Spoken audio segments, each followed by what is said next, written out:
This is a Coast eClinic by Ed Merrin on refining the techniques of smartphone focus stacking for layout photography.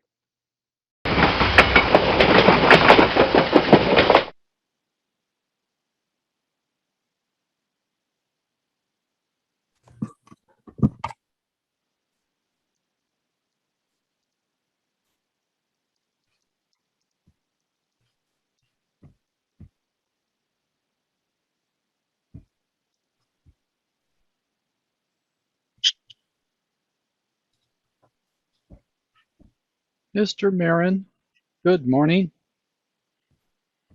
Hi, just setting up a little bit here.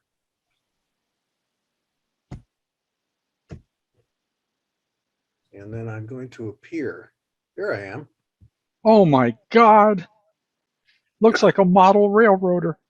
Yeah, it's pretty cluttered. Sometimes I blur the background, which is less distracting. I might actually do that. Uh, As you wish. yeah, or maybe not. It's got other things that I'm handling. I had to turn off my mail program because it keeps beeping whenever mail arrives. Mhm. I don't know if that you probably would hear that because if my ears are hearing it, then Yes. yeah. So Oh man, I had some trouble myself this morning with technology. I've got my iPad, which is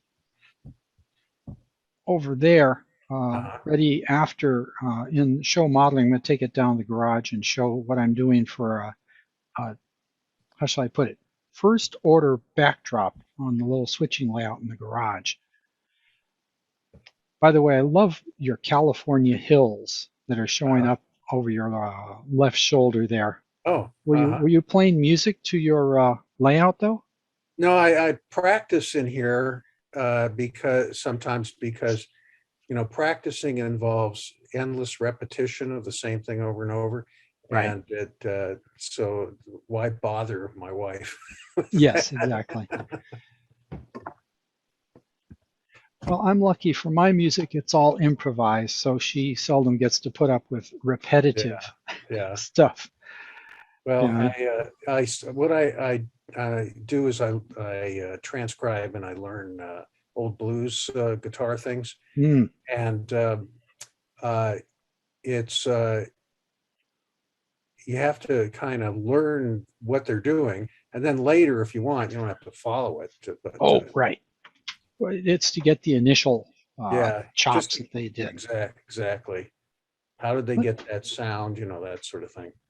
Oh, and I need to make you. Have you still got me on your image from the iPad? Oops, your sound was breaking up a little bit there. Yeah, I'm at the edge of the range, but Oh, do you see the image from my iPad? yeah, See the instruments? yes. Do they make a lot of noise? And if I push them,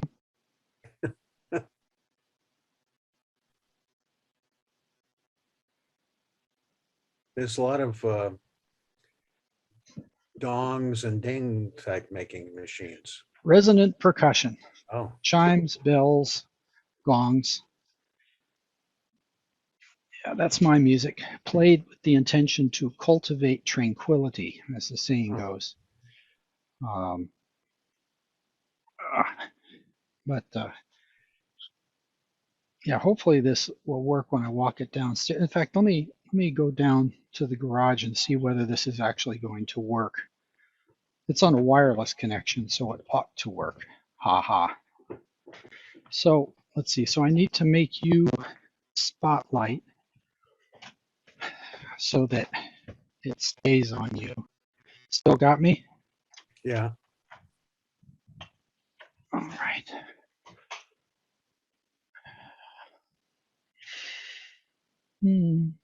Let's see here. Oh, okay. Is the iPad Uh, showing you the I'm looking layout? at. Yeah, oh, yeah. Shows up real well. Good. Okay. I just want to make sure that it wouldn't drop out. Hmm. if I got too far.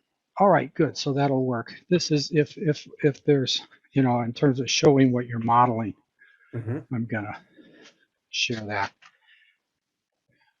All right, now let me see about the spotlight business. Ah, oh boy, my left knee's decided it doesn't like stairs again.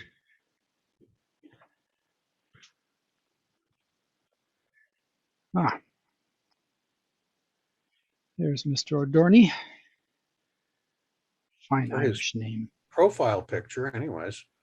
Well, when I first turned this thing on, he was there, Oh, which I don't know. Yep, I'm still here. oh. Still there. All Yes. right. It was So, acting wonky. yeah. Yeah, it's computers. Now, let's see. Spotlight. Magic.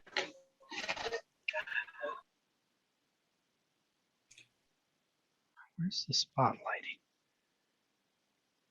Yeah, I'm sorry, guys. Phil has this down perfectly. I end up scratching my anatomy trying to figure out what I'm doing here. Select Ed in participants. There I am. Okay, right click. No.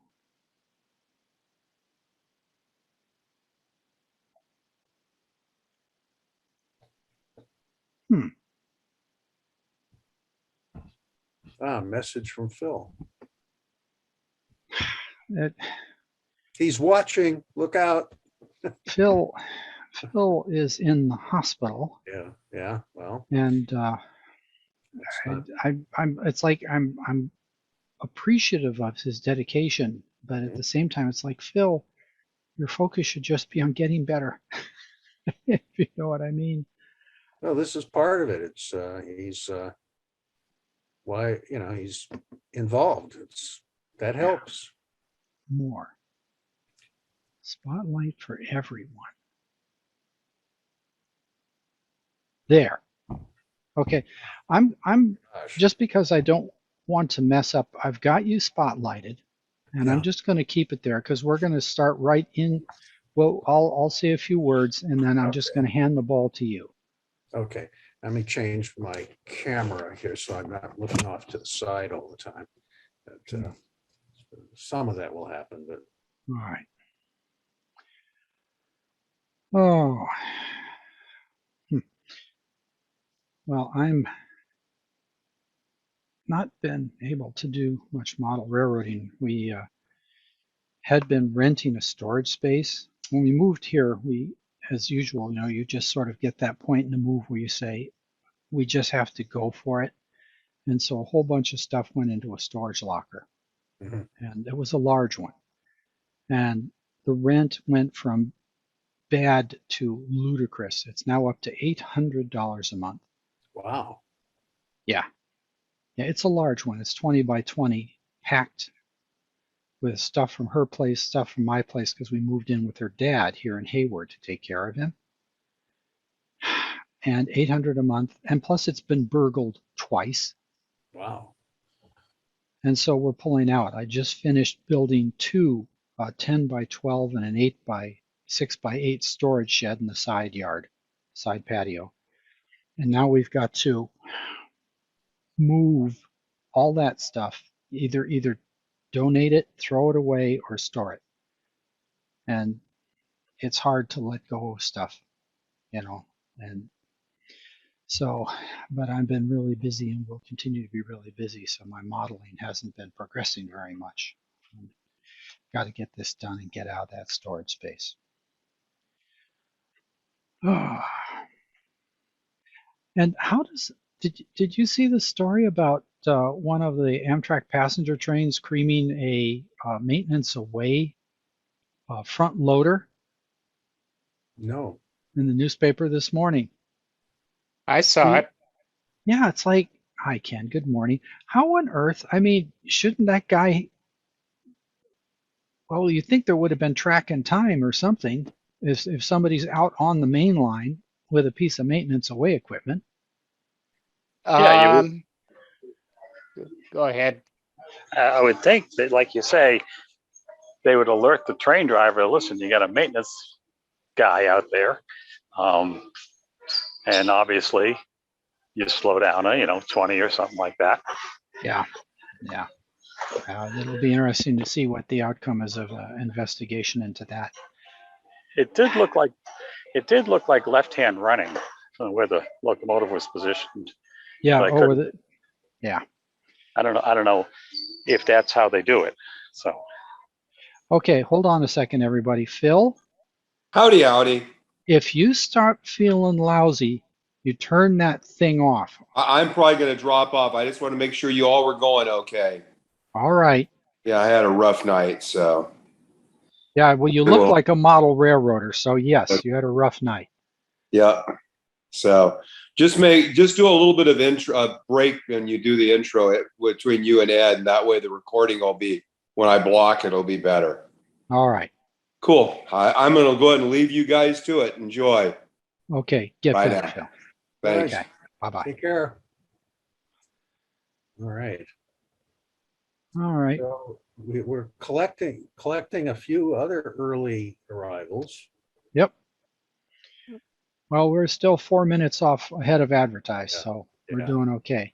Ken, nickel silver as a replacement for brass, I think, is an excellent choice for the metal for those ladders on the etch. Oh, I thought you were talking about Atlas Flex Track there for a while. No. No.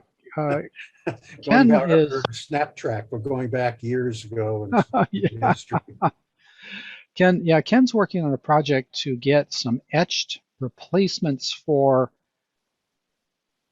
Southern Pacific caboose ladders, where the models have a plastic thing that doesn't hold up well and isn't right, and so he's working on getting an etch done, and the person who's proposing to do the etching is saying, let's do nickel silver instead of brass. Nickel silver solder's fine and is going to be much sturdier than the brass. So I think that'll be a great upgrade, Ken. Mute. We'll see. Yeah, okay. I still have to spend some time resoldering that, or finishing soldering that UP version Right. in brass. Instead of a project I put aside, and then things never really went very fast on the SP version of the ladders. Right. But then just recently, a company called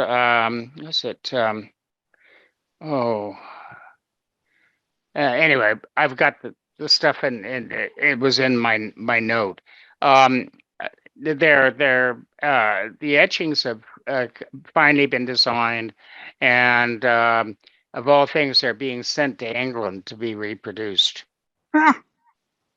I part of the reason I wanted somebody in the U.S. to do this, and to avoid the whole international supply chain issue. Mm-hmm.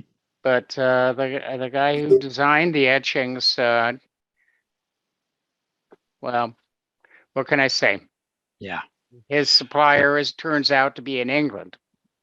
The brass ones done for the UP group were also done in England. Just so they're done well. Joyce, hello. I see your next modeling project for your garden railway is there behind you.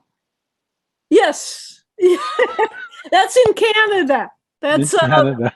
One of the largest trestles in the world.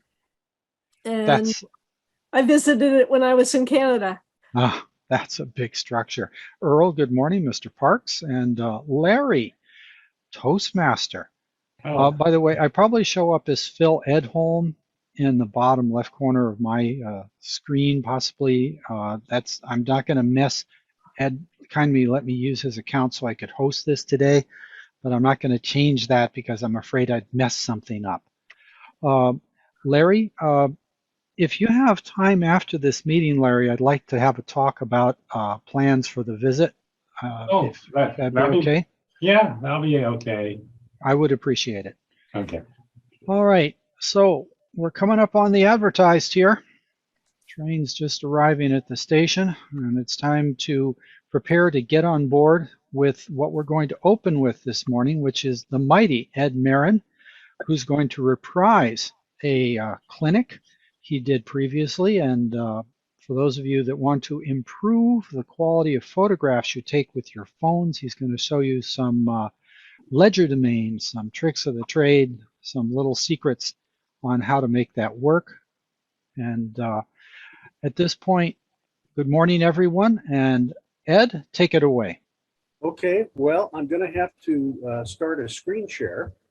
So let's make sure that that's going to work, because that's always the exciting part, right? And now what you should see the title of the clinic on the screen. Is that true? You have a title up. Okay, so that means that it works. Okay, so here we go. Basically, the whole point of this is that when you go around taking pictures of real trains, most of the time you're walking around on the ground and you're looking up at the trains. But most of the pictures that you could take of model railroads are ordinarily from higher up. So if you wanted to reproduce that look that you get, which was my goal, you have trouble with regular camera. It's just too big. Even if you get it on the layout, it's too high up. So smartphones have come along, and they're small enough to fit right in there, and they have their lenses right on the bottom edge. The only problem is that they have terrible depth of field problems, which we'll get into a little bit. So fortunately, we've been rescued by the growing availability with digital techniques of focus stacking, and that makes it possible to do this. So just to illustrate what I'm talking about, here's some prototype photos. The ones on the top kind of look more like what we get when we just take our cameras and take pictures of model railroads. So we're up above at some degree or another. You can see all the tops of the trains. And then on the other hand, if you're walking around with your own camera on the ground, like I did here when I was a pimply faced teenager, you get a different look entirely. You get this kind of sweeping wide angle thing, and you can't see what's on the top of the trains. So it's a whole different look. And you can see that depth of field is going to be a problem if you could get there, because you got tracks here and then you got train stuff there. And in these prototype photos, they more or less are sharp pretty far back. They start to get gradually less distinct as you get back there. So that's kind of our goal, or was my goal, is to get something like that. So depth of field has plagued model railroad photography from the get-go. And we used to have to deal with it by getting as small a lens aperture as we could get with the equipment we had. If you want, heroic people could use hyperfocal distances calculated, but fortunately we have focus stacking now, which has other names, as you see. And what you do is you basically take a bunch of pictures, the same picture, basically, multiple times, but each time you focus on a different point in the scene, from the close parts to the far parts. And then you combine those images together and you wind up with one image that is, you hope, sharp all the way through. So model railroaders didn't invent this, but we've adapted it. And there's lots of instructions you can get on the web from people who aren't model railroad photographers, but take other kinds of pictures that can tell you a lot of details. But basically there's 3 steps. You have to take the pictures, and they have to be as identical as you can make them. They're never going to be totally identical because, as we'll see, talk a little bit about later, each time you pick a different focus point on the scene, it actually changes the focal length of the lens slightly. And so you get different sizes of images at each focal point. And it creates an effect that they call focused breathing or something like that. But at any rate, we can deal with that, or some computer programmer deals with it. So then we have to get the pictures to a computer, and there's different ways to do that. Right now, what I've got my phone and my computer both linked together, synchronized using the cloud.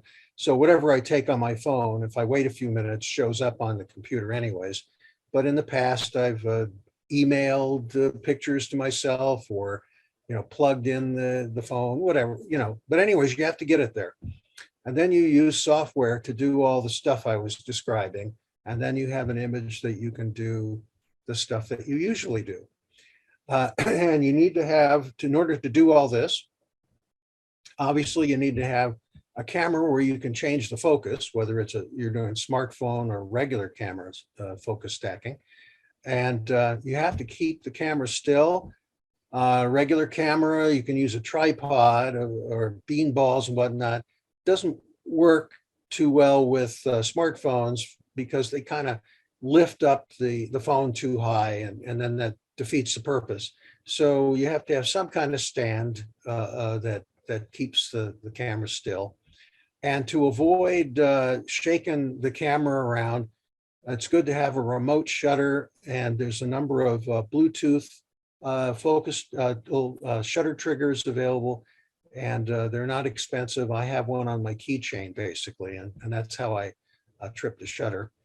And then of course you have to have a computer to do all this stuff, and you have to have the software that does focus stacking. So just a few words on picking the software. Most of the time when you go on the web, you find that people that do this a lot, professionally or otherwise, use Photoshop more often than anything else. And it may be just because that's what they're used to using. Photoshop does do photo editing, or less expensive version of Photoshop, Photoshop Elements also does that. And then these other less expensive packages for photo editing, both which are very good. On1 Photo Raw is really popular now. They also have it built in. But when you go to the model railroad literature, you find people are using Helicon Focus more than anything else, is what it looks like to me. And it has some advantages. It's a specialized program. You can change the algorithms, gives you choices of how the sharpness of an image is calculated. Obviously, you have to be able to do that in order to know what to include in the composite. And then there's another that I haven't used, but a number of photographers use, Xerine Stacker, which is similarly has some options. I don't know what Photoshop uses for their algorithm, by the way, and you can't find out. So it's some kind of privileged information, but even if you knew, you can't change it anyways. So I used to use Photoshop all the time since I had it, but I've totally changed over to Helicon Focus even since I last gave this clinic. So I'm going to kind of show some features of both just to show you. And here's Photoshop. Gets a little involved. The first thing that happens is you have to, you've taken all these pictures, you have it sitting on your computer. You have to do something with those images, get them into Photoshop. And what you do is you basically select them, all the pictures in your photo browser, which would be either Bridge or Lightroom. And there's a command, load into Photoshop layers. And you select that command, and automatically Photoshop appears, and a new file arises. And this is a window that shows up next to that file. And all of a sudden, each of the pictures that you've taken are now a layer in a new Photoshop file. And that's what you work with. You select them all, and then you go to the auto align command on the edit menu, and you see it's kind of clicked on auto, and you go okay. Something happens, there's a window with a progress thing. A minute or so later, it's done. And then you, from the same menu, select auto blend, and you select stack images. Obviously, we're not interested in panoramas. And this is what you wind up with. You wind up with this new file. It's merged all those layers together, but it's only included, we hope, the sharp parts. And these are masks that it's created to make that happen. So anything that's black doesn't show up in the final, and the things that are white do. So these are in order of nearest down to farthest. And you can see that, like here's the front of the locomotive, as you go back, more distant things show up. So that's how Photoshop works.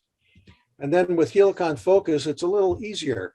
Basically, you take the thumbnails of your files and just drag them over to the window, and poof, this thing here shows up down on the bottom, actually, and you get the same idea here.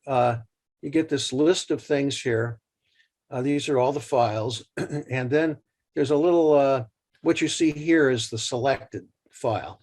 So if you want to see what this one looks like, you can just do that. And then there's these choices to make.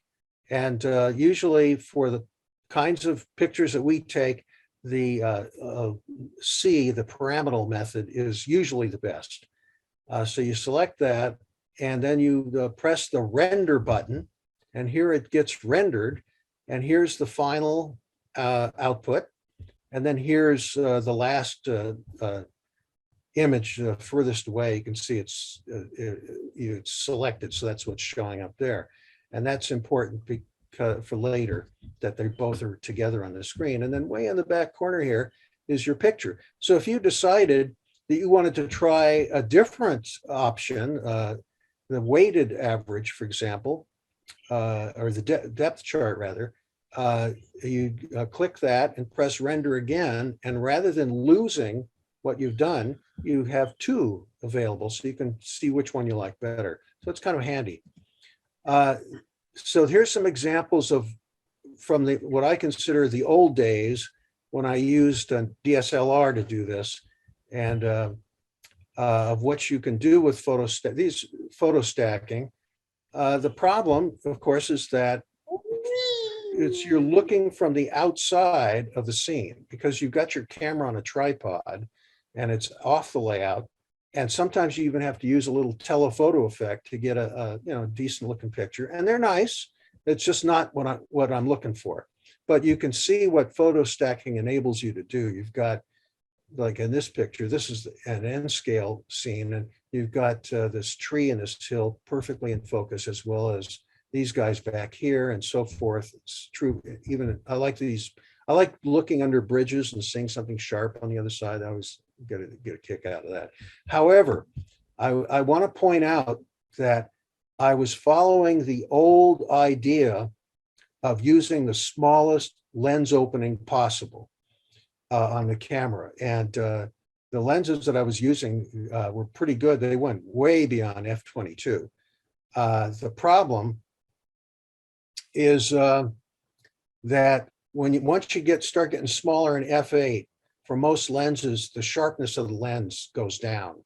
So it's better to stick with something like f/8 to get the maximum sharpness, which means you have to take more images. So I got by with only having to do 3 or 4 for these guys. That wouldn't work for larger lens openings.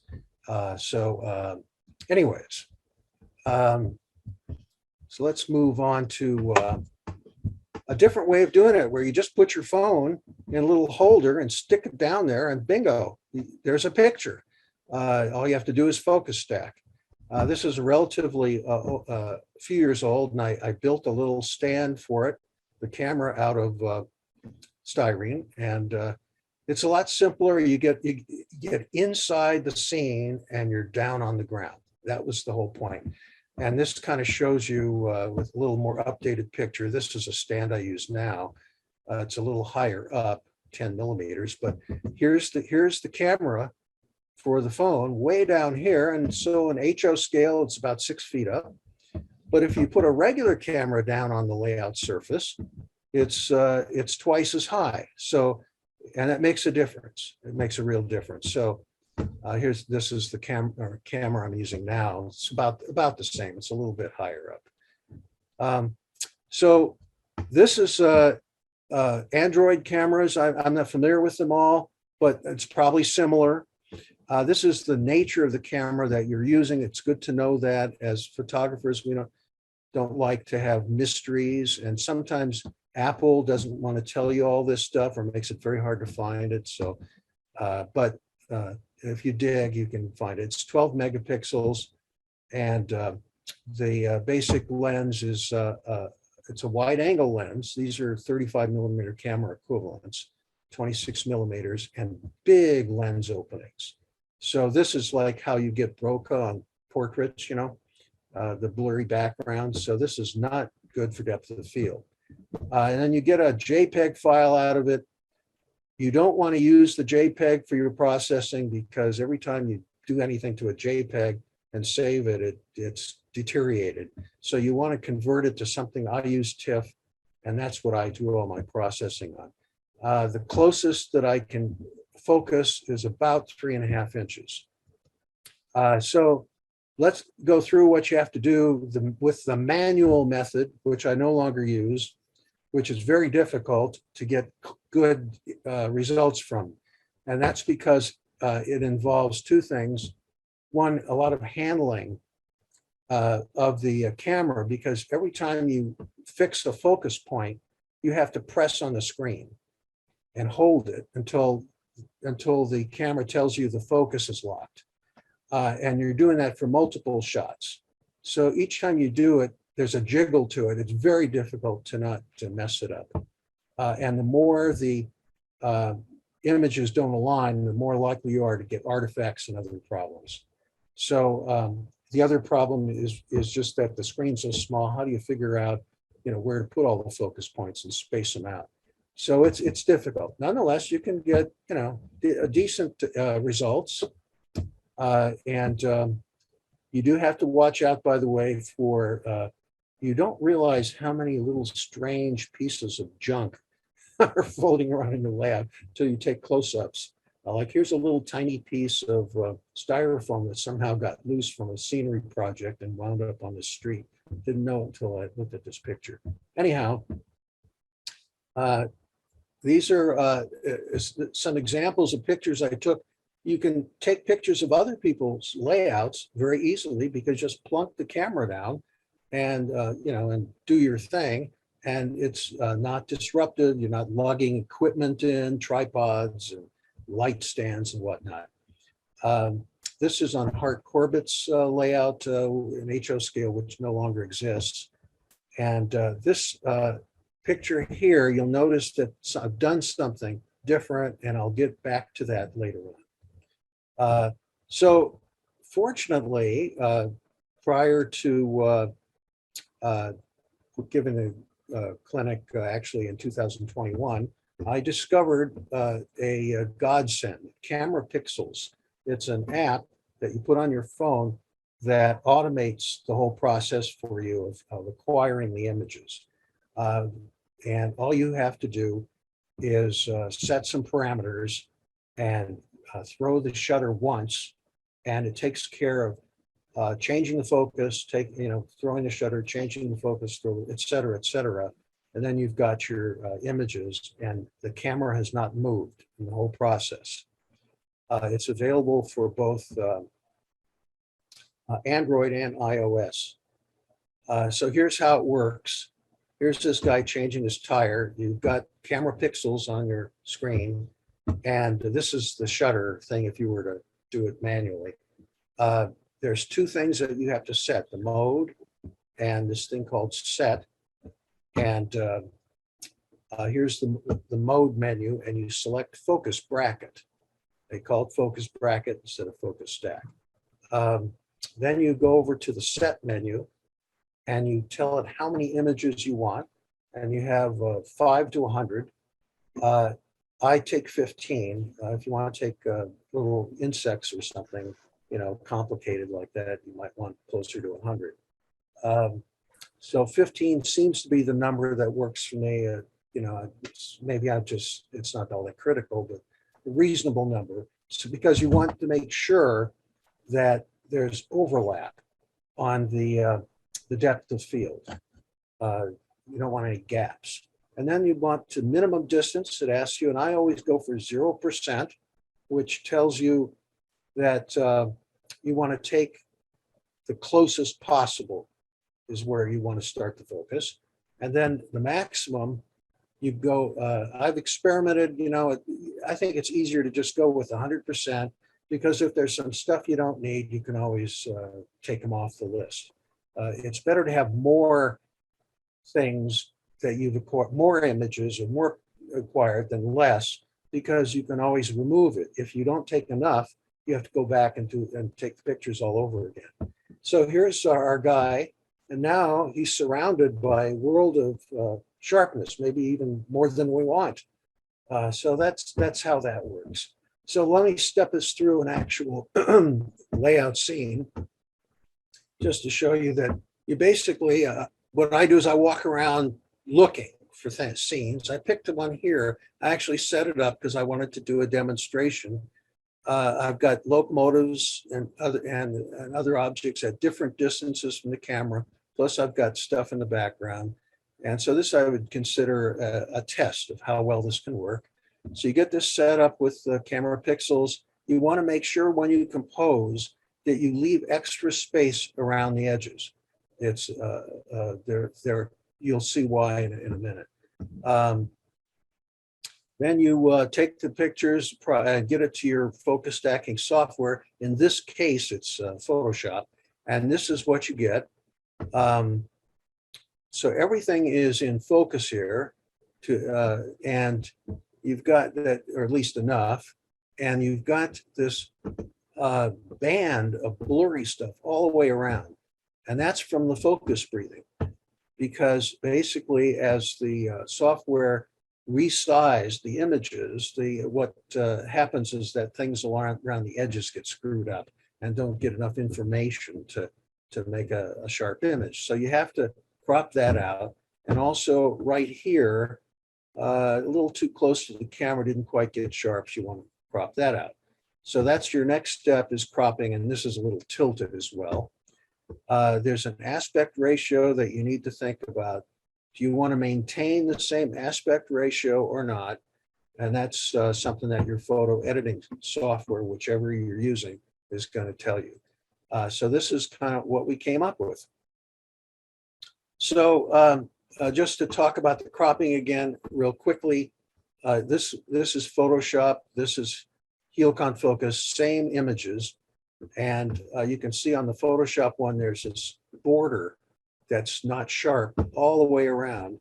It's not there on the Helicon Focus version because they've already eliminated it. So you can see that this little gap here is smaller than over here. So just it makes it a little easier. Another reason to use Helicon Focus. And I wanted to also show you, again, just demonstrate how different the pictures are when you take the pictures from down here.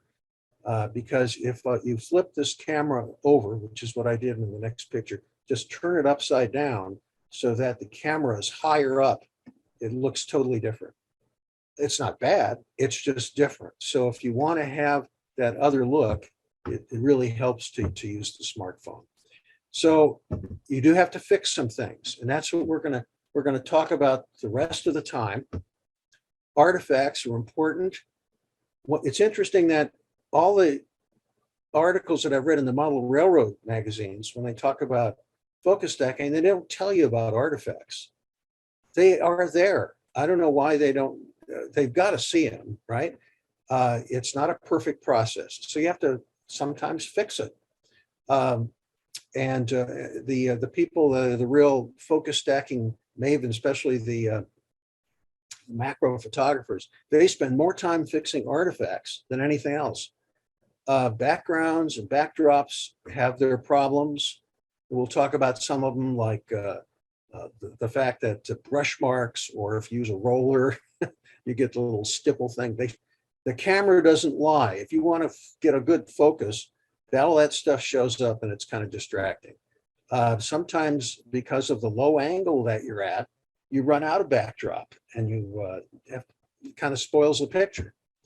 And then I'll get into some more radical things that probably stretch the boundaries about what's an allowable, model railroad picture in terms of contests and whatever. I won't really talk much about lighting, but the subject will come up.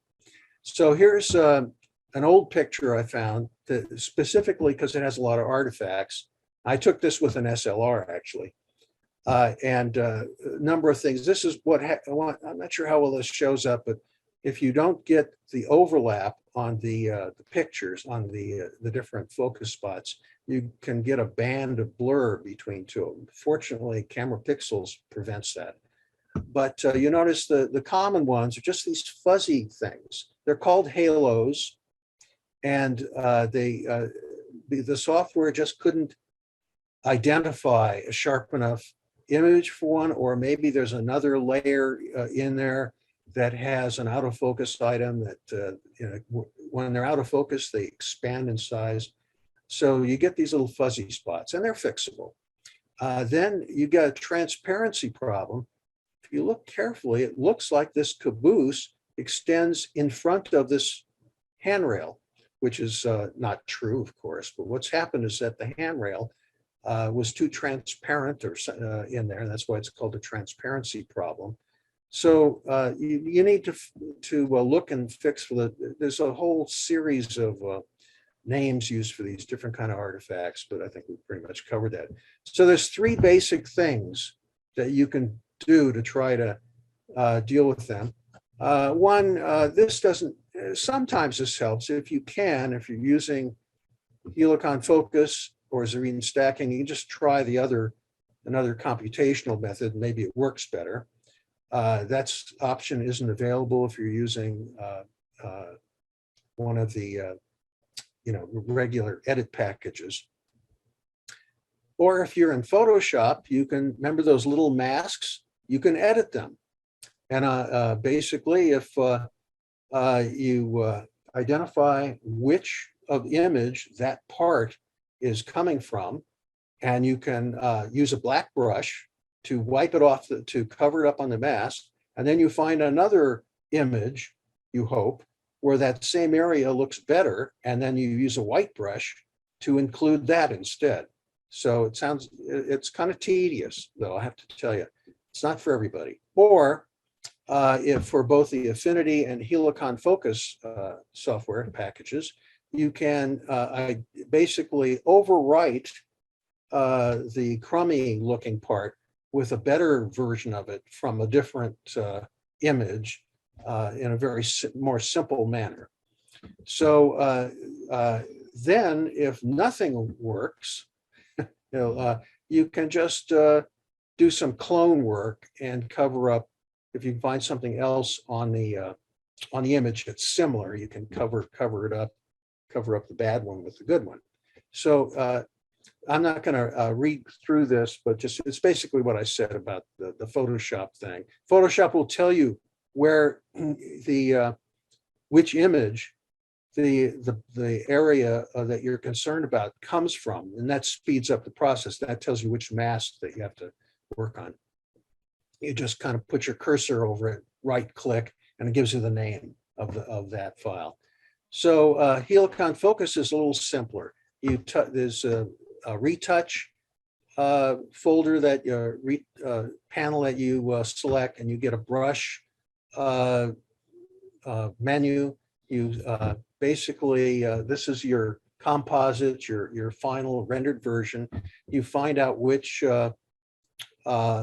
image it comes from by again putting the brush cursor in that spot, and there's two cursors that are there. They're yoked together.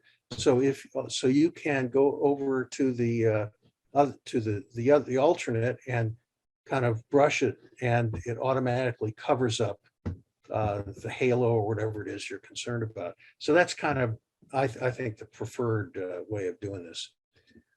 So here's an example of doing that with helicon focus. This is an image that won a prize at the PCR, but probably nobody noticed that there's artifacts on it. And I have them pointed out with these arrows. You can see this blurry stuff right here. And here's some more blurry stuff here, not as bad. This is the worst blurry stuff. And then this thing here is actually in real life longer than that. You can't, if you look real carefully, you might see a kind of a hint of something in here. So the software was unable to clarify that. So I went and did the helicon focus repair, and there it is. So you notice this thing goes all the way up to here now, and you can see the corner, the blur is all gone. So it does, so you do have to spend some time, but there's also a practiced eye to it that sometimes people don't even see the artifacts. But this is one here that's a problem, and you probably can minimize it by, when you're composing, if you're aware that these can happen. You've got a situation here where you have a backdrop in the distance, and then you've got handrails close up, and you'd like to have them both in focus. It's not possible because if you find an image where the backdrop is sharp, then the handrail on that image is out of focus to the point where it expands because it's blurry, it expands. So then it'll show up so it just, it's very difficult. And I actually tried fixing it with both the mask added, didn't work because you see when I put in the new stuff, it's got this kind of gray stuff, which was from the blurry handrails. And then the helicon focus, you can see there's really no choices because here's the backdrop is sharp here and the handrails are sharp here, but blurry inside. But you can't find anything without the blur from the handrails in there to replace it with. So instead, you just, I'm going to skip this one for now. So instead, you just clone it. So you just use the clone tool to pick out some green, put, wherever, and this is sharp, and you just replace it. So that's what works for something like that. I want to go into backdrop problems. Sometimes backdrops are too sharp. Because here, if you close up here, to get this kind of backdrop effect, you have to do a little paintbrush work. Well, the trouble is you leave little ridges and things, it's brush marks. And so it kind of spoils things because it interferes with these details that you want to see. So the best way that I've found to deal with that is just to start removing images from the back until you get more softened focus on the backdrop, but not so much that the stuff that you want sharp doesn't stay sharp. So that's what I've done there. I said in this case I reshot it, but I don't do that anymore. I just go to the furthest images, start taking them off one at a time, press the render button on helicon focus. You can see the effect. If that isn't enough, you uncheck another one, so it only takes a few minutes actually. So here's what it looks like. So everything is kind of softened in the back, but things that are important like this chain link fence, the fronts of the buildings and so forth are still sharp focus. So I think that improves that image a lot. Here's another backdrop problem. This is another photo that I got some kind of an award for back in April. But one I noticed that I'd heard the scuttlebutt was that one of the judges had commented that I didn't do anything about this backdrop seam here. He thought it was a corner. It actually wasn't a corner. It was some dripping something or other from 10 years ago. I had some kind of spill on an upper level and didn't realize it was dripping on the backdrop and I couldn't get rid of it. Also, because of uneven lighting, So I have LED bulbs. It's a multi-deck layout. There was a bulb over here somewhere, and it was causing uneven lighting. So I wanted to fix that, and I used a clone tool. While I was at it, I thought, well, gee, wouldn't it be nice if this dark area was a little lighter? So I did that at the same time, and here's what I came up with. So now all the streaking is gone, and this here looks a little closer to that. And I think that's an improvement. Now, what I also did was take off a couple of further images to soften the backdrop. And as a result, some of these buildings in the back here are not as sharp as they were before. But I think that's okay because it makes it, you can see like the blades of this crossing gate, things like that. They show up better because the building in back is a little softer. So here's something from Tony Thompson's layout. I was again at op session's over. I say, can I take some pictures? And in 10 minutes, I went around his layout with my little stand and the phone. And this one was my favorite. Unfortunately, because of the angle, he ran out of backdrop up here. So just once again, just get out the clone tool and it's taken care of. This is on Ernie Simard's layout in Petaluma. I took a bunch, same thing, op session, and afterwards I went around taking pictures. This was my favorite one from what I got that day. But look at the backdrop. Now, first of all, it ends here, and then you see the bottom of another layer. But then there's also different lighting and kind of coming through the cracks and causing weird shadows. And here's a shelf bracket holding up the deck above it. Once again, I took the clone tool. This is in Photoshop. It's really good for that, and got rid of all that stuff. In addition, while I was doing that, I had to get close up, magnify to get the edge, make sure I didn't screw up the edging. And I found that there were halos all along there too that I didn't even see, so I got rid of them. So that one got better. But now comes the part where I break rules. Okay, in terms of, I used to see in guidelines for submitting photos to contests, model railroad contests, stuff like that, is you're not, and everyone was concerned about the new digital photography and, creating things that aren't real. So this kind of pushes that boundary. But this picture here we saw before, this is what was really there. So there was some backdrop, and then Hart had a photo of the prototype that he used to build this structure. And so what I did is I took a photograph of sky and stuck it in back and included this little tree, these tree leaves also. So I solved the problem, but of course I raised other questions. I did something similar. I was at Bill Kaufman's State Belt op session. After the op session, went around, quickly taking various pictures. I took this one, I decided on a slightly higher perspective for this one, but the backdrop wound up being at this funny angle and it just didn't look right. So I stuck a cloudy sky, probably typical San Francisco. And I also altered the contrast, made the contrast softer so that it looked more like a cloudy day kind of thing. But then this was a wild one. There was no backdrop to worry about at all, but a garage door and a bunch of floodlights. In addition, there's another bank of floodlights behind me. So you have two sets of shadows in the same picture. But I managed, so I had to not only stick a photo, it turns out I had an old photo of San Francisco Bay at sunset. So that's actually fortuitous. And, but I had to repaint the water surface because of the shadows. And so now I have one set of shadows at least. So I have light coming from here. And then here's my final one here.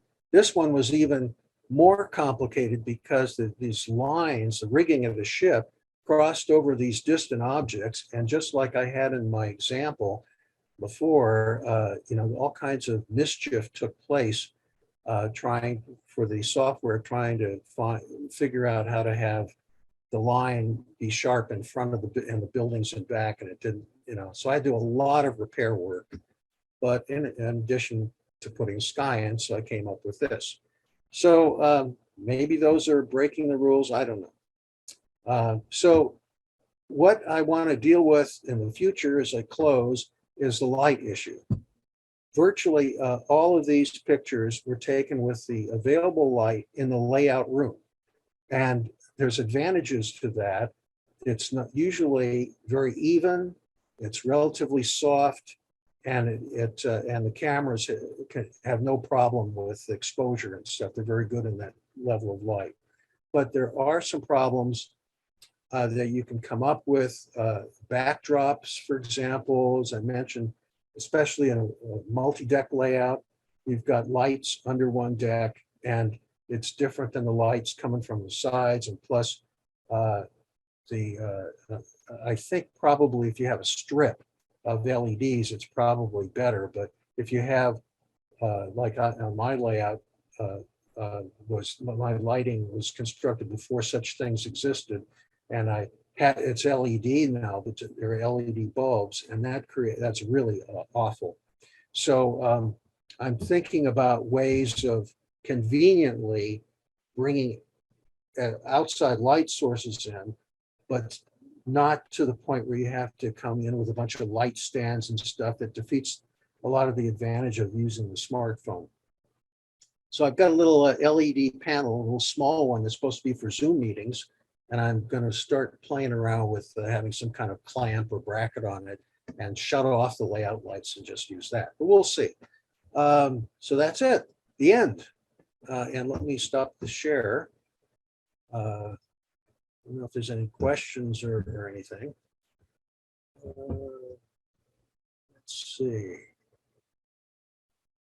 Oh, you guys are just glued the camera to the layout. That's yeah, folks. I didn't invite questions during the presentation because Ed has this one so well put together. It flowed very nicely. But unmute yourself and take turns asking questions. Okay. And you can raise your hand if if that works for you. Okay. Let's see. I'm trying Hey, to. Ed, I just want to say thank you for doing the presentation. I missed it during the convention. Oh, great. Well, I think this one is actually better than the one that I gave at the convention, and maybe because it's newer, and I've moved on quite a bit. Yeah, I just downloaded the app as you were talking, so I'm going to give it a try. Yeah. Now, Helicon Focus, by the way, folks should know they're in the Ukraine, and they started for a while there, a couple months ago on their website. They were, like soliciting donations for various relief groups and stuff. But they, fortunately, I don't know where they're operating from, but they're still supporting the software and updating and so forth and so on. But they have some hardware products now that they can't ship. There's no way for them to ship it. So, like if you, for your Canon or Nikon camera, they now have a little it looks like a little teleconverter that you put in before you put the lens on, but it's actually controls the lens, and you set some parameters and does what camera pixels does basically. Is Helicon Focus a freebie? It's not free. In fact, it's now migrated to an annual license. So you license it for a year, and then you have to renew it. You still have the program works, but you don't have the ability to do a lot of stuff. You can make some simple pictures, but you can't retouch, like that retouch thing I was talking about, which is a really valuable tool. That's only activated if you pay the licensing fee. So it's around $80 some or something in that range. But it's really worth it. It's certainly and on one costs about the same, around $100. Affinity costs in the same range. I think Photoshop Elements is around the same range. So Photoshop itself, though, unless you really are into this, into digital photography, do a lot of work of that type, Photoshop is a heavy financial commitment, big time initial purchase, and then you have to pay a monthly subscription fee for whatever Adobe products you've decided to have. So that's, for most people, it's too much. Hey, Ed, one other thing I noticed on your locomotive picture, you had a little bit of keystoning, and I end up with that a lot of times when I'm taking pictures. Any thoughts about minimizing that? It's just the camera angle, right? Yeah, it's, are you talking about the Boeing? No, the diesel you had, it kind of looked like it kind of narrows as it went up, like the camera. Oh, yeah, that's a lens distortion, unfortunately. Okay. Yeah, so it's not a software issue, although you can try to correct, in your photo editing package, they'll have lens correction things and perspective changes, and it's sometimes tough to that's one of the things.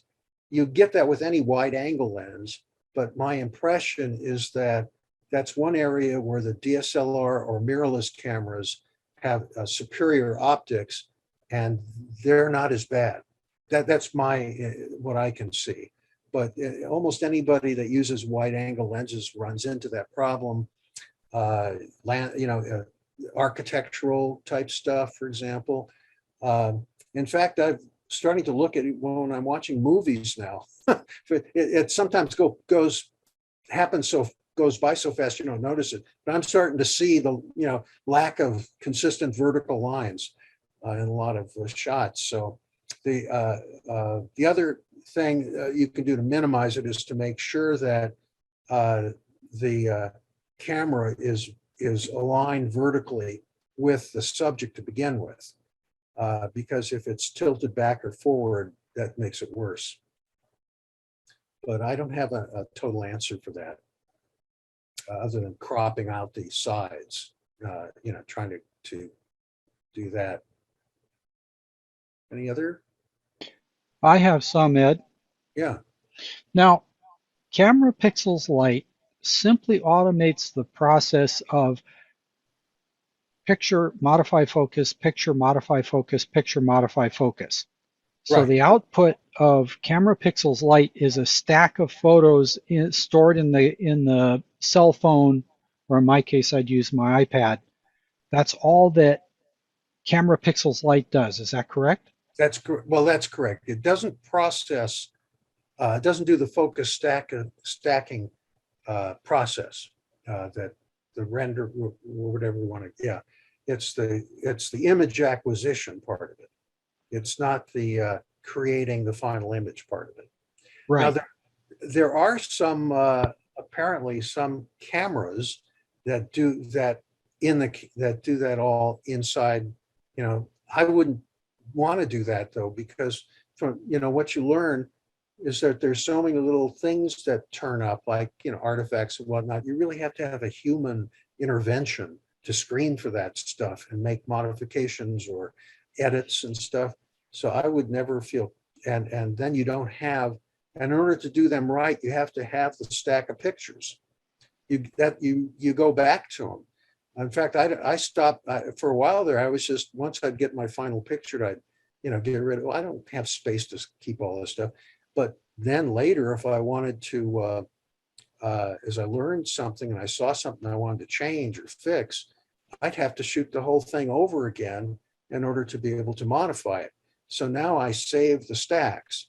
Fortunately, in Bridger or Lightroom, they have a little option, so they actually group it together in its own folder. So at least you don't drive yourself nuts trying to remember which, go with what.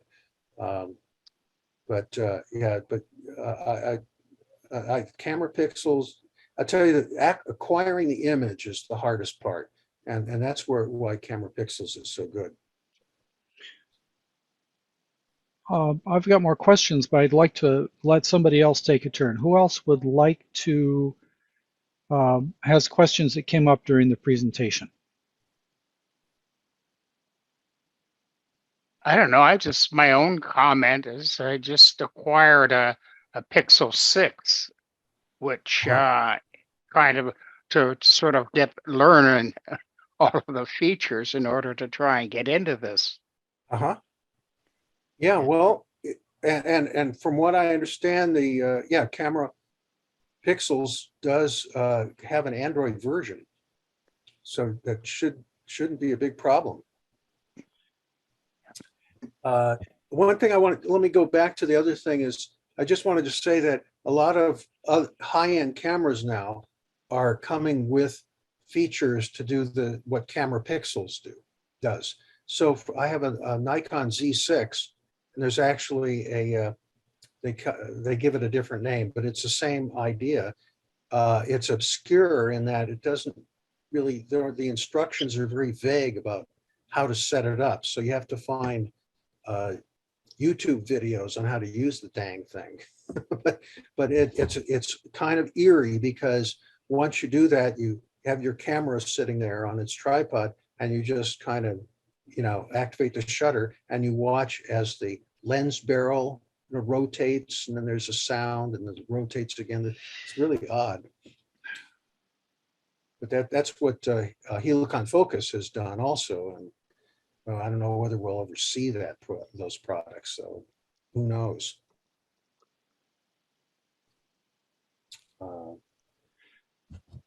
I see that Photoshop Elements is $99, and Earl just looked at Helicon website, $55 for a 1-year license. Oh, it's only 55. Okay. That's what Earl just looked up there. Great. Yeah, and you can find Photoshop Elements every now and then on sale for as low as $69.99. And but that would be for a permanent license rather than this extract money every year forever. That's correct. Yeah, that's actual. So you can't do that with Photoshop anymore. There's no way to buy Photoshop and then make a decision about whether to upgrade it.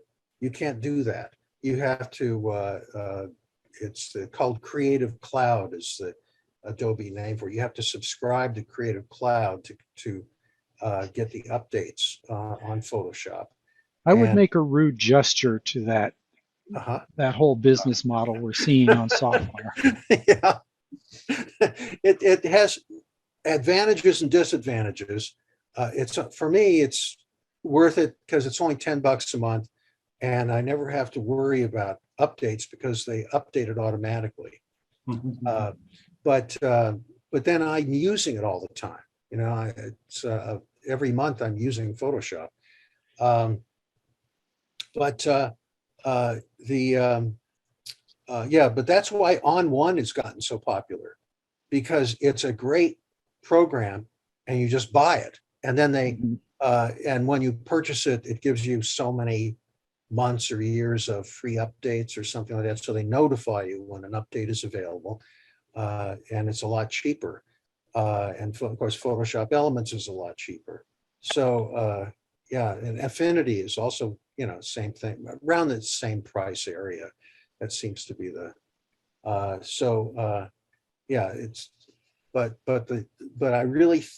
I'm really been converted to Helicon Focus as having the superior photo stacking processing, kind of arrangement. It's just it's just so easy to use, and it's so fast. Now, Ed, this may be a personal question, but have you considered a 12-step program for photography?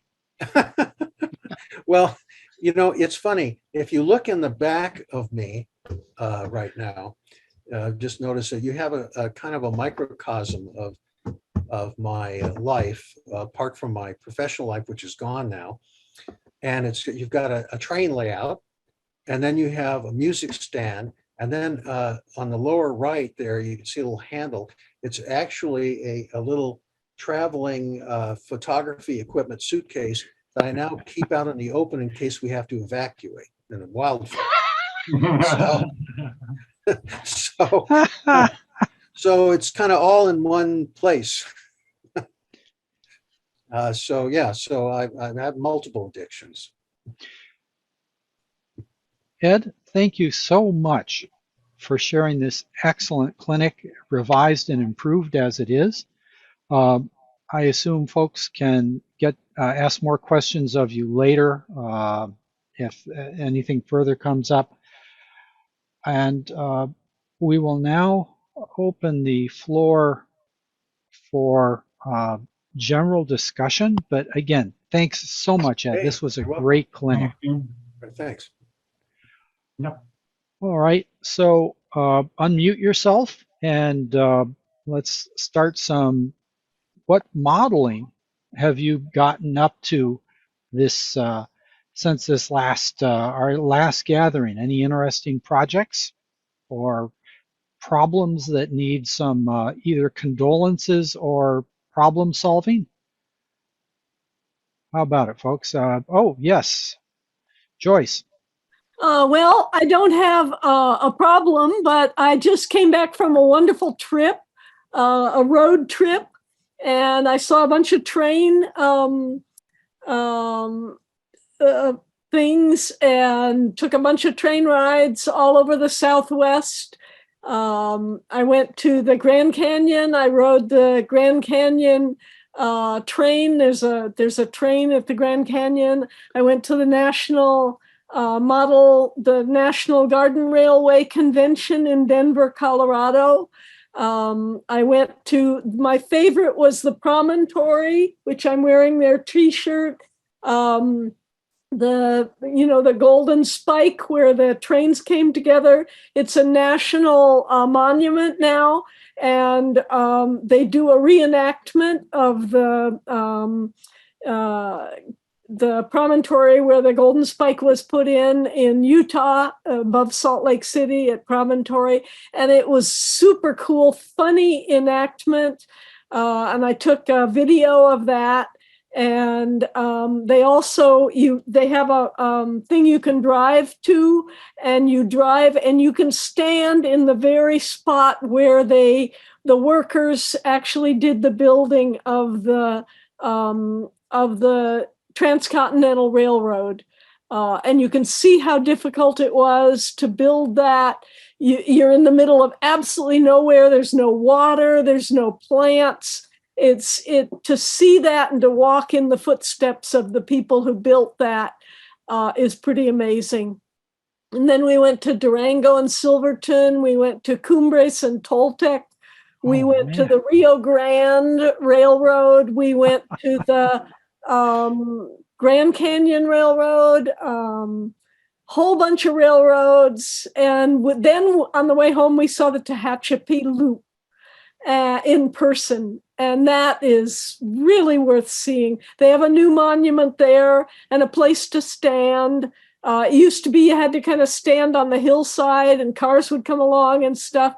So it's really cool. I have a video. Just as we were about to give up and leave, we hear this train whistle, and here comes this train, and it's got like 6 or 7 locomotives.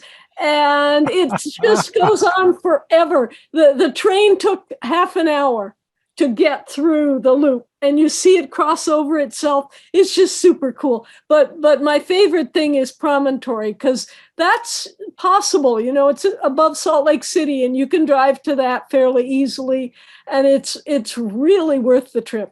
So, and did you ride that Cumbres and Toltec? Yeah. Yeah, I was on the equipment train that brought the equipment over the mountain wow. way back in the 70s. And just outside Chama, a huge boulder washed down on the track, and they had to send a carry-all out to fetch us. It was quite an experience. I'll bet. Huh. Huh. And I wanted to thank Ed. I've seen, I'm a photographer also, and I've seen a lot of videos and things about focus stacking. None of them made sense to me until I saw yours today. That really well organized, really put into good terms for somebody who's not too terribly technical. So thank you. Oh, you're welcome. I'm glad to hear that. It actually is a work in progress in terms of the organizing part. That's it It gets made better. sense. It flowed really nicely. I've got to learn how to unlock the potential in the new camera phone without rooting it. Mhm. Oh, Ed, I have a question for you. Yeah, That little stand that you have, that little metal yeah, guy, and it has a clamping screw. right. Who was the vendor for that? That is really right stuff. They make tripod heads and primarily, and they're high end actually. Their tripod heads are some of the most expensive around, but also some of the most highly rated. And that's a little clamp that allows you to snap your phone into one of their tripod heads. Hmm. So it's really, I really like it a lot. It as I mentioned, so it's got a little extra height to it that my little homemade plastic one didn't have, but it's heavy, so it kind of, I put a piece of tape on the bottom of it in case I accidentally forget and leave it on some track, turn on the power. Yeah. But yeah, it's and I don't remember how much it costs, but it's probably about the same amount of money as buying Helicon Focus or licensing, something like that, around $70 or something. Sounds like a good 3D printing project. Yeah, yeah. Well, I'm sure that people could make stands and mounts that are even better. For example, there's no way to turn the camera up for a portrait type angle, which doesn't come up as much, but it's nice to have that option. But that clamp won't do it because it won't open far enough. So. All right. So, who else has done some interesting model stuff? Or have an interesting modeling problem they'd like some 5 cents worth of advice on? Well, I have a modeling problem, but I doubt whether this group is going to be able to solve it.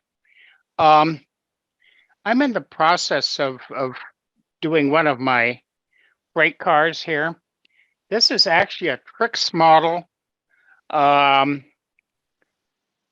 a Union Pacific A50-16. And I'm getting to be really a particularist.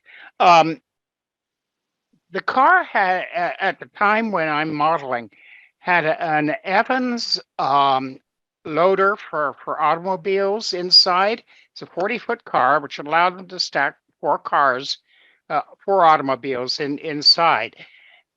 And the design of the Evans loader included a set of 12 cylinders that protruded through the floor of the car and are visible under the car.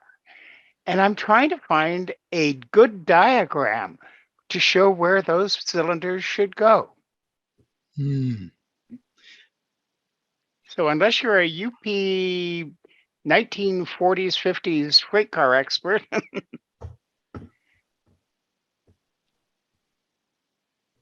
partly because it impacts where the brake rigging was set up.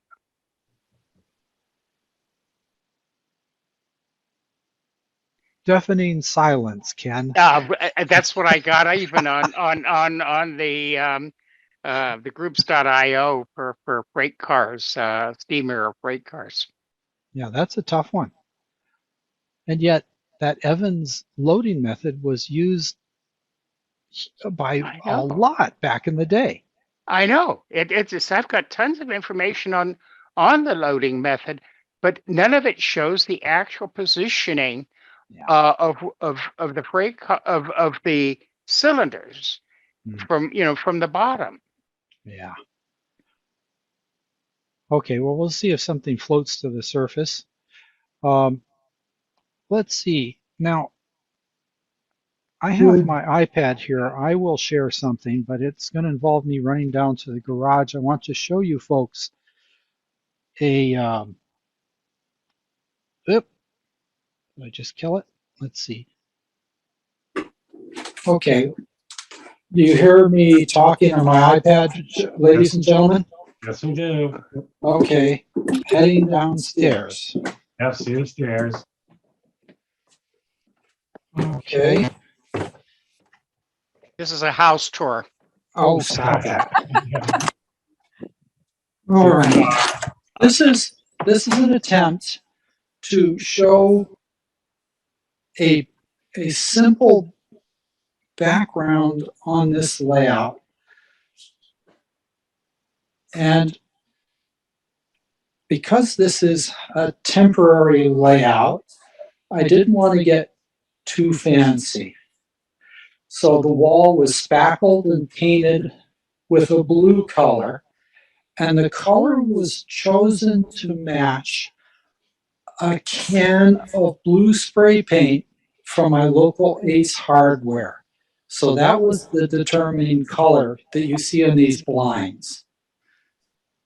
So then I just told the guy at the paint shop in the Ace Hardware, match the paint on the shutters. And then I painted that. And you'll notice I didn't hide the conduit or the refrigerator. But for those that have driven down Highway 101 from Santa Rosa to Petaluma, you crest a grade, and sometimes the hills in the distance are hazed, with the more distant hills being hazier and the nearby hills darker.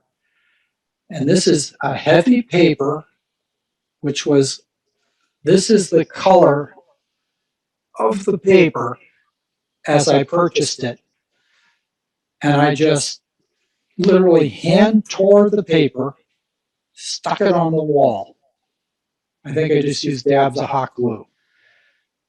Then I took the second layer of paper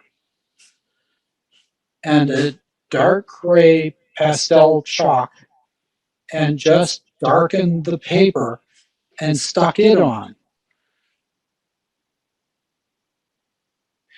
The layer in front, though, is here, and it is set out because there is conduit and electrical outlets on the wall.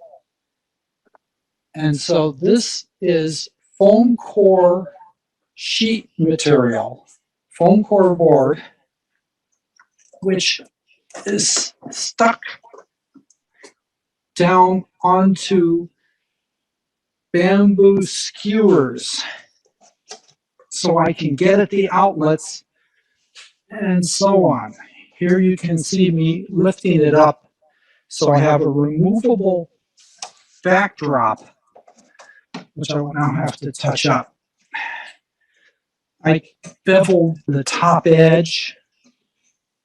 I beveled that back so it isn't obvious that it has thickness. And I have done an abysmal job of painting it, but it's just supposed to be,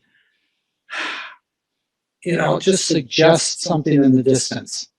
I have fencing to fence off this industrial area that will hide the right angle join. But that's where this attempt to do some scenery is at. I need to extend the hills. Here's all the DCC stuff here and the radio antenna up there. But this is a quick and dirty attempt to do some kind of scenery backdrop.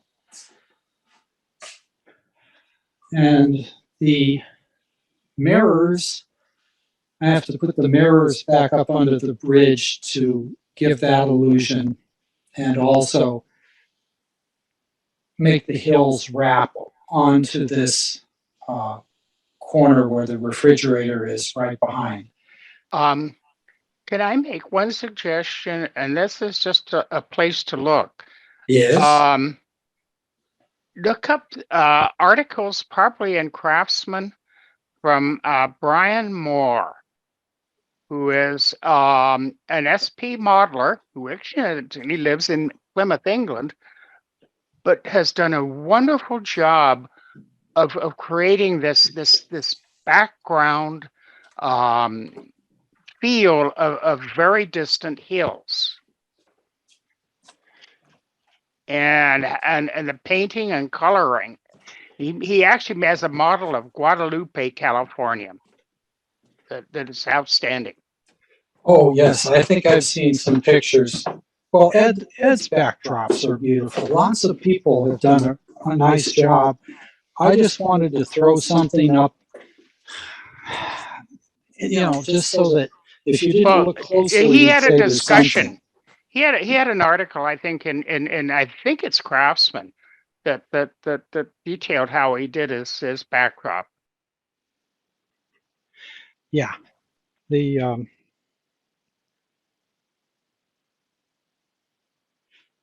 there. Okay, am I still on? Yeah. Okay, good. I just shut off that thing. Anyway, so that's my attempt at a backdrop. I know it's nowhere near as good as Ed's or a lot of other people's, but it was a, how shall I put it, quick and dirty backdrop to get something started. And in the future, someday when I'm building a nicer layout somewhere, sometime, this was sort of a practice, if you will. And hopefully some of you will get to see this in person when I get it up and running and we do an operating session here. Hey, Dave, the nice thing that you did was having end panels on that. If you don't have something on the end, your eyes just keep going and it really distracts. Yes, I've got to do more work on the end panels on both sides to suggest that, that the mountains continue a little bit, and I have to play with that. But yes, okay, I see Ken has a hand up.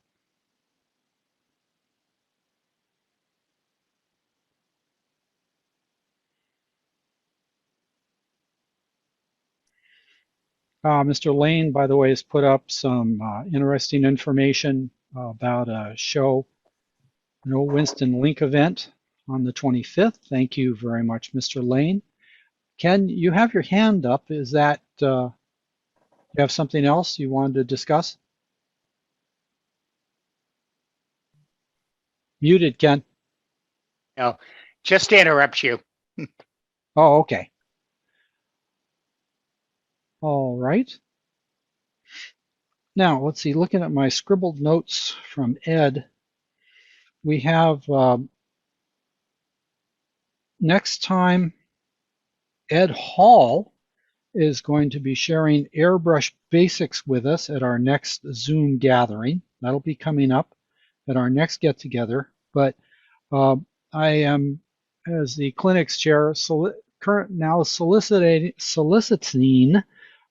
for a clinic for the Zoom session on September 25th. If anybody is thinking they'd like to share some wins, loses, or draws in their modeling efforts in a clinic form or just a presentation, let me know. But that would be for the 25th of September. Isn't that the same day we're having a South Bay meet? Yes, you're right. I'm sorry. It's the South Bay meet. Thank you very much. I'm having brain failures here. First, I'd have to have a brain. Okay, so yeah, Phil and I, of course, are still obviously looking for some more folks interested in doing clinics for the get-together down in the South Bay. So you can get together with Phil or myself. Now, of course, right now, Phil is, again, in the hospital trying to get over secondary infections and pneumonia after his COVID experience. And so let's all send out our wishes by Railway Express or whatever means works for you to have Phil get better soon so we can get him out of the hospital and back in our hair. Who was the gentleman that wanted information about those cylinders? That me. Is Ken Adams. Yeah, you're down in Walnut Creek. I've got a Simmons Boardman freight car encyclopedia in front of me, and I'll give you my email. And if I find anything, I'll send it to you. My email is MILWROAD, like in Milwaukee Road. Could you possibly just my email is real easy. It's SMADANEK. That's my name backwards. At gmail.com. SMADA@gmail.com. Yeah, SMADANEK. So Ken Adams backwards. Got it. Thank you. I clamped on that one very early. Hey, David, if I may, I would just like to follow up on the posts that I, or the links that I put into the chat on, since this is kind of a photo presentation and crowd. O. Winston Link, many of you know him as a black and white nighttime photographer. They're going to be putting on a presentation of his work at the Center for Railroad Photography and Art. And if you just Google that, it'll come up. And their presentations are via Zoom, and they're very, very good. So that's going to be Monday at 5 p.m. our time, 7 p.m. Midwest time. So check that out. And also, for those who don't know, the center has also acquired the Richard Steinheimer photograph collection. It's been moved from California to Milwaukee. So I put the link for their website, which has more information on that as well. So check it out. It should be remarked, O. Winston Link did not use focus stacking and still got great photographs. Tweaking it a bit there. Oh, those were all analog photos, black and white. Yeah, beautiful work. Yeah, they're, yeah, Bruce, there in chat, you'll see Ken's email. So between the two of you, see if you can get that figured out. I have it too, Bruce, and I can forward it to you. Okay, thank you. Okay, just at this point, general question and answer, knock jokes. Anybody have something they want to say, share, question? Not a joke, Dave. Just going back to the September 25th PCR meet. Yes, sir. I mentioned before that the California Central Club would be available. We had a business meeting last Saturday night and talked about that, and it's fine with them. So add us to the list of places to visit on the 25th. Okay, Cal Central Club will be open for guests. Yeah, and that's at do you have a time? We're only about 2 miles away from the Santa Clara Club. Yeah. Do you have a time window? Or no, we're just by open to as people want to come. Okay. I assume we'd be there about 5 o'clock. Until 5 o'clock. Something like that. Rough is ballpark. Depends on demand. Right. Okay. We're flexible. I'll convey that to Phil. Excuse me, Ken Adams, what kind of freight car was that you're looking for again? What kind of freight car? Oh, it's a UP automobile car, which is a box car prior to with double doors prior to 1950s. Yeah. It's a UP A50-16. Okay. But the Evans loader, it was common. I find it on all sorts of freight cars. Anybody who had any business with Michigan and the auto plants. Okay, thank you. Car, two-door train for area in 3 minutes.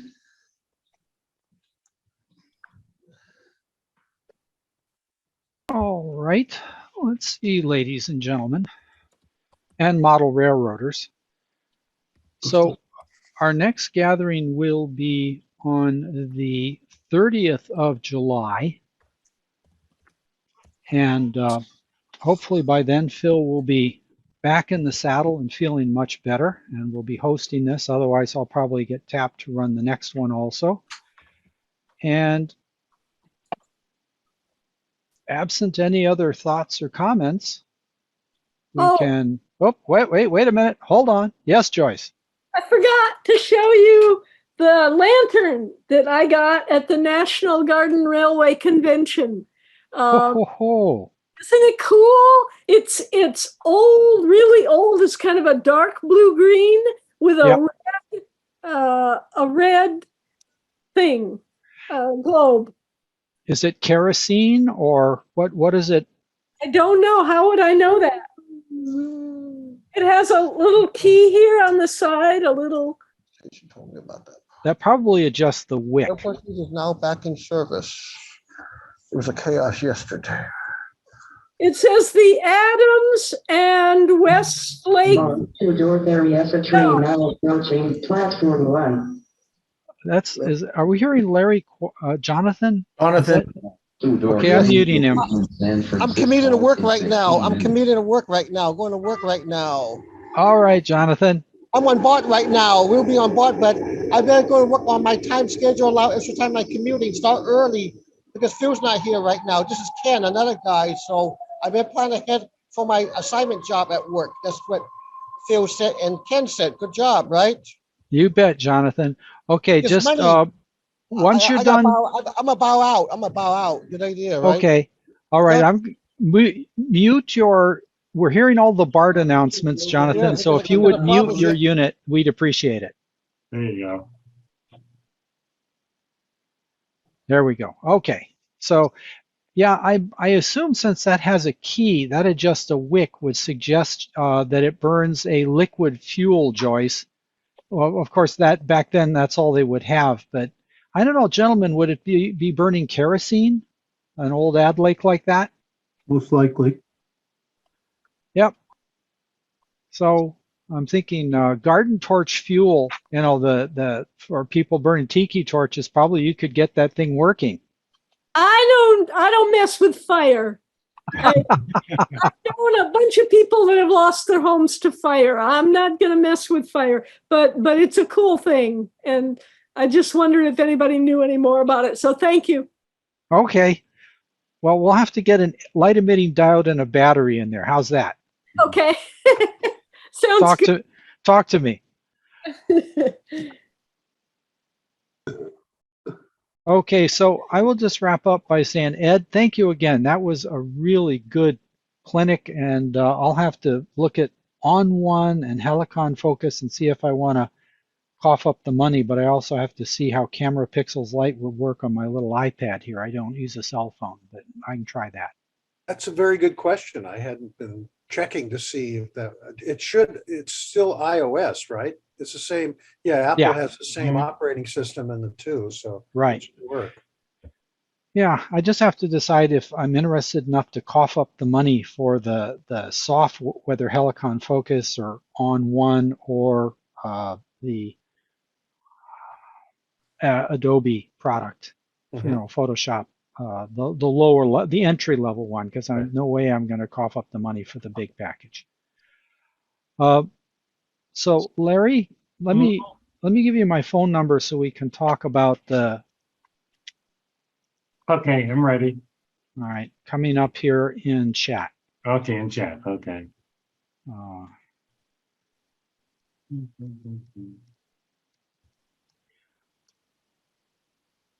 There, you should have that. That's a home number, not a cell phone. Yeah, I got it. And I thank you all for your patience. I'm probably not as good at doing this as Phil is in terms of hosting. I had to be reminded to take spotlight off of Ed when he was done with his presentation, etc. But I thank you for your patience. And if we don't have any other stuff to cover, why don't we? Michael Litton, is that the way to pronounce your name? Littant. Littant. Tell me about the diner behind you. That was a rail car? No, it wasn't. I do have a photo of one that was a trolley. I'll put that up next time. That's in southeastern Massachusetts. This one, I believe, is Lloyd's Diner. It's in the middle of Massachusetts. I'd have to check my notes.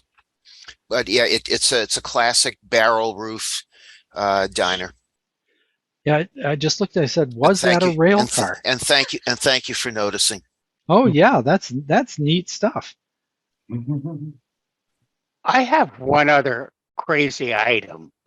Go. And it's a promo for actually a product from, we all know about Rapido up in Canada. Well, they have a very active English branch of the company, and they have just brought, or they're in the final stages to getting all the first versions from their manufacturers in China of the equipment that was used in the movie, the Titfield, oh, what's it? Yeah, I've heard of that movie. Anyway, they're putting together a 4mm, which is 00, runs on HO scale track, full set of everything, including the original Lion engine and the coaches and cars that were actually used. They're working with the actual producer of the film, or the owner of the rights for the film now. Neat.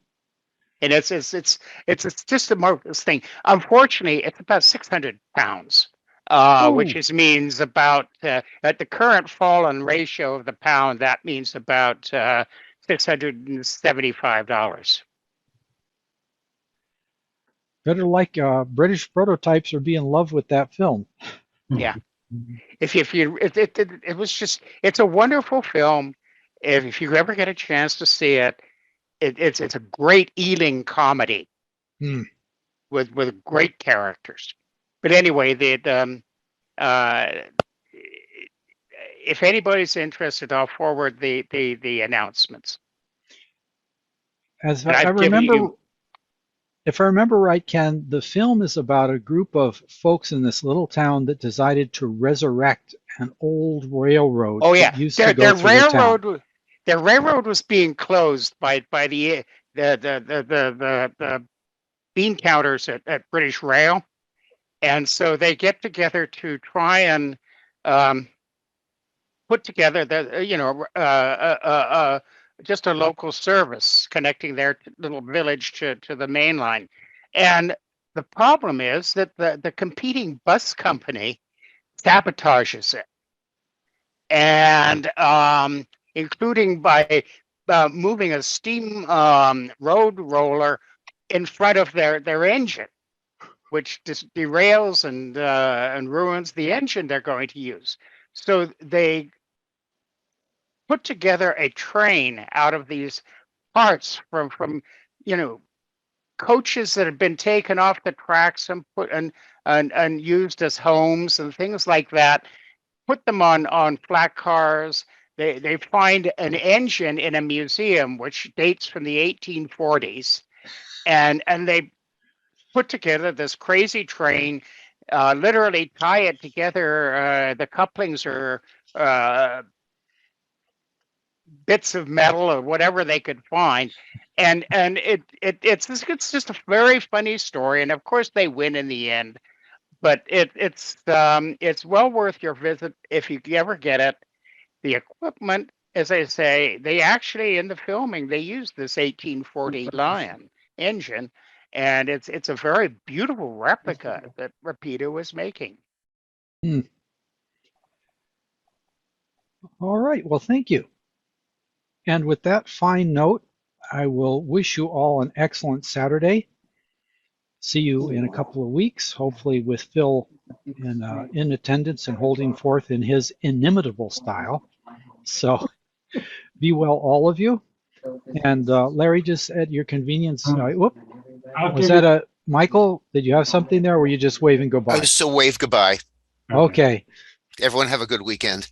Yeah, Larry, just give me a call at your convenience. I'll give you a call right now. Great. Okay, looking forward to it. Bye-bye, everybody. Be well. Everybody. Take care. Okay. Okay, end meeting are off.